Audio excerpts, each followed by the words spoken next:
अच्छा जी, इस वीडियो में I am going to tell you, सबसे पहले हमारे पास जो हेयरिंग टेस्ट हम करते हुए आ रहे थे उन्हीं को हम कंटिन्यू करेंगे। और अब मैं आपको बताऊंगी स्पेशल टेस्ट ऑफ हेयरिंग। पहले जो हमने किए थे देवर, जिसमें मैंने आपको टिम्पैनोमेट्री, ऑडियोमेट्री और स्पीच ऑडियोमेट्री वगैरह बताए थे, वो आपके जनरल टेस्ट थे यानी ऑडियोमेट्रिक टेस्ट थे। अब हम स्पेशल टेस्ट कुछ करेंगे। सबसे पहले आपने करना है रिक्रूटमेंट का फिनोमेना। मैं आपको बताती हूँ, आप बहुत सारी डिजीजेस जब आप आगे ईयर की पढ़ेंगे तो उसमें आपका रिक्रूटमेंट का फिनोमेना आएगा। इट इज वेरी सिंपल, ठीक है जी।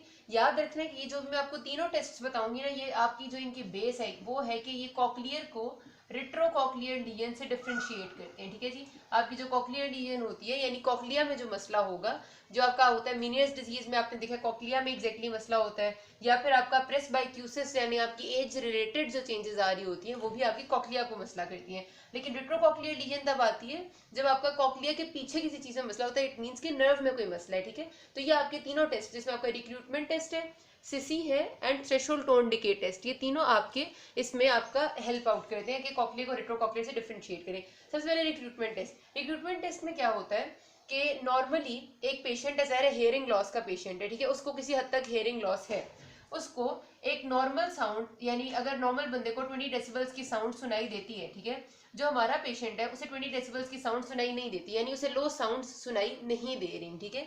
लेकिन उसी सेम पेशेंट को जब हम लाउड साउंड देते हैं, मतलब सपोज करते हैं कि हम उसको 70 डेसिबल्स की साउंड देते हैं which is loud for a normal person, तो वो उसे जरूरत से ज्यादा लाउड सुनाई देती है कि उसके लिए इनटॉलरेबल हो जाती है।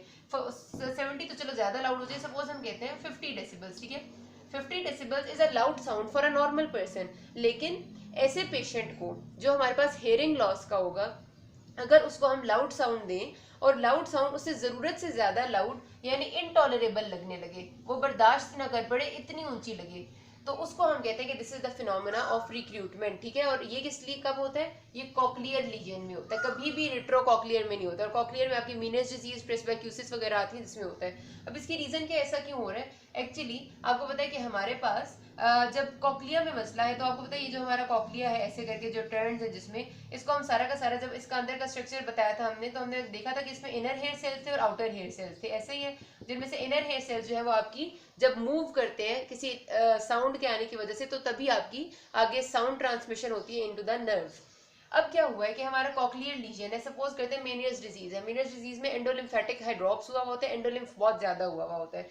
जो भी मसला है, आपका मसला तो कॉकलिया में, मसला कॉकलिया में होने की वजह से जो आपके इनर हेयर सेल्स हैं वो है डैमेज, ठीक है। अब हमारे पास क्या प्रॉब्लम है कि जब डैमेज इनर हेयर सेल्स हैं तो उसके बीच में पूरे डैमेज चलते जा रहे हैं, चलते जा रहे हैं, चलते जा रहे हैं, ठीक है। ऐसे सारे कॉकलिया को अगर हम खोल के बिल्कुल सीधा कर दें तो इसके सारे इनर हेयर सेल्स हैं जो डैमेज है, ठीक है। बीच में जरा सा एरिया आता है, सपोज करते हैं इतना सा एरिया, ठीक है। ये आएंगे एकदम से नॉर्मल सेल्स, ठीक है। फिर आपके सारे डैमेज शुरू हो जाएंगे इनर हेयर सेल्स। जरा से बीच में नॉर्मल है, थोड़े बहुत नहीं, आप होता है ना कहीं पर थोड़ी बहुत चीज जो नॉर्मल रहेगी। अब क्या होता है कि हमारे पास जब साउंड ट्रांसमिट होती है ऐसे पेशेंट में जो कॉकलियर पैथोलॉजी का पेशेंट है, तो उसमें लाउड साउंड की बात हम कर रहे हैं, तो नॉर्मली वो आपकी इन जो डैमेज सेल्स है, जाहिर सी बात है इनसे नहीं ट्रांसमिट हो पाएगी। लेकिन एकदम जब बीच में आती है ना नॉर्मल इनर हेयर सेल्स, तो वो उसको एक किक मिलती है, या एक रिक्रूटमेंट टाइप चीज आप समझे कि वो जिस तरह कहते हैं किक मिल जाती है, लाइक उसको एकदम से मिलता है कि यस कोई चीज तो है जो मुझे रिस्पॉन्ड कर सकती है।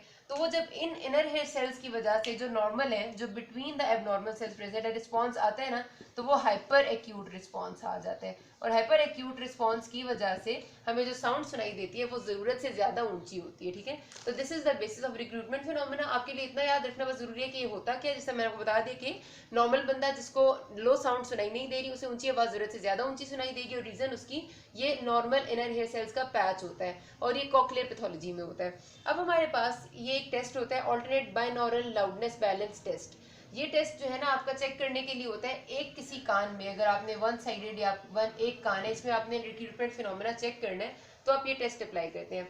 इस टेस्ट में आप क्या करते हैं, इसमें सिंपली आप ये करेंगे कि आपने देना है पेशेंट को, सपोज करते हैं कि 1000 हर्ट्ज की फ्रीक्वेंसी की साउंड, ठीक है, फ्रीक्वेंसी आपने फिक्स कर ली 1000 हर्ट्ज। अब 1000 हर्ट्ज की फ्रीक्वेंसी की आपने साउंड दी।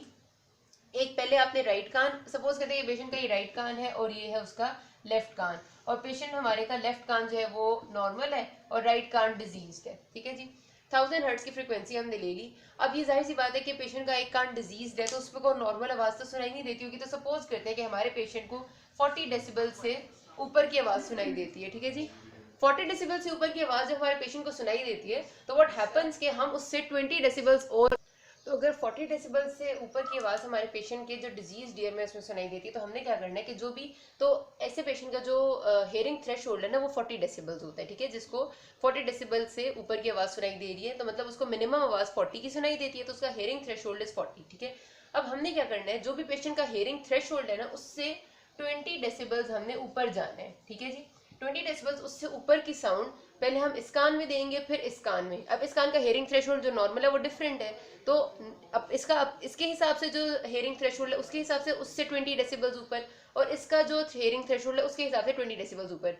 तो 20 डेसिबल ऊपर इधर देंगे, 20 ऊपर इधर देंगे, इस तरह 20 ऊपर करते जाएंगे जब तक कि दोनों कानों में आवाज बराबर ना सुनाई दे, ठीक है जी। एक टाइम आएगा, क्योंकि जाहिर सी बात है वो डिजीज ईयर जो है वो उसको पहले आवाज उसमें आहिस्ता आया करेगी और नॉर्मल ईयर में नॉर्मल आ रही होगी। फिर डिजीज ईयर में रिक्रूटमेंट का फिनोमिना की वजह से, जब आपका रिक्रूटमेंट का फिनोमिना होगा तो इसको लाउड साउंड जो है वो जरूरत से ज्यादा ऊंची सुनाई देगी, तो वो आपके नॉर्मल ईयर के एक लेवल आएगा तो दोनों की बराबर हो जाएंगी। तो वहां तक हमने करना होता है और इसकी वजह से हम चेक करते हैं कि कितना दोनों में डिफरेंस आया है। इस टेस्ट को हम कहते हैं alternate binaural loudness balance test, लेकिन इतनी कोई खास जरूरत नहीं इसके बारे में याद रखने की, ज्यादा इंपॉर्टेंट आपके लिए रिक्रूटमेंट है। अगला जो हमने कॉन्सेप्ट करना है वो सिसी का है। अच्छा गाइज, अब हमारा ये जो सिसी है it stands for short increment sensitivity index, ठीक है जी। अब इसमें क्या होता है कि ये भी आपका एक ऐसा टेस्ट है जो आपके कॉक्लियर डिजीज के जो पेशेंट्स होते हैं ना, यानी कॉक्लियर पैथोलॉजी, उनमें ये पॉजिटिव आता है। इनमें पेशेंट्स में क्या होता है कि आपको पता है, अगर हम बहुत थोड़ा सा चेंज करें ना, एक प्योर टोन लें, प्योर टोन का मतलब मैंने आपको बता चुकी हूँ ऑडियोमेट्री में, एक ऐसी टोन जिसमें आपके जो number of waves in 1 second है, यानी जो उसकी फ्रीक्वेंसी है वो कांस्टेंट होगी, ठीक है। अच्छा, तो आपने क्या करना है कि हमारे पास जो पेशेंट है उसको आपने देनी है प्योर टोन, ठीक है। तो अगर आप प्योर टोन में जरा सा चेंज करते हैं, सपोज हम करते हैं चेंज 1 डेसिबल का, ठीक है, तो हो सकता है कि एक नॉर्मल सुनने वाला जो कान है उसको बहुत हल्का सा चेंज उतनी जल्दी महसूस ना हो जितना कॉक्लियर पैथोलॉजी वाले पेशेंट को महसूस हो जाएगा, ठीक है। एक कॉक्लियर पैथोलॉजी का जो पेशेंट है, जाहिर सी बात है कि वो उसको कहीं ना कहीं पर उसको मसला होगा, वो लो साउंड्स नहीं सुन पाएगा, ये हो सकता है बहुत हाई फ्रिक्वेंसी साउंड्स ना सुन पाए, जहां भी कॉक्लियर में मसला है उस हिसाब से उसको कहीं ना कहीं हेयरिंग लॉस होगा, पार्शियल हेयरिंग लॉस है, ठीक है। पार्शियल हियरिंग लॉस के बावजूद उसको बिल्कुल टोन में हल्का सा change, slight change in tone उसके लिए इजीली डिटेक्टेबल है, और वो स्लाइट चेंज इन टोन एक नॉर्मल हेयर के लिए उतना इजीली डिटेक्टेबल नहीं होता, ठीक है। ये जो चीज ये फिनोमेना जिस टेस्ट के जरिए हम प्रूव करते हैं उसको हम शॉर्ट इंक्रीमेंट सेंसिटिविटी इंडेक्स कहते हैं। अब इस टेस्ट में हम करते क्या है कि हम ले लेते हैं इसी तरह जो भी पेशेंट का हेयरिंग थ्रेशोल्ड है उससे 20 डेसिबल्स हमेशा हम ऊपर की साउंड लेते हैं, ठीक है।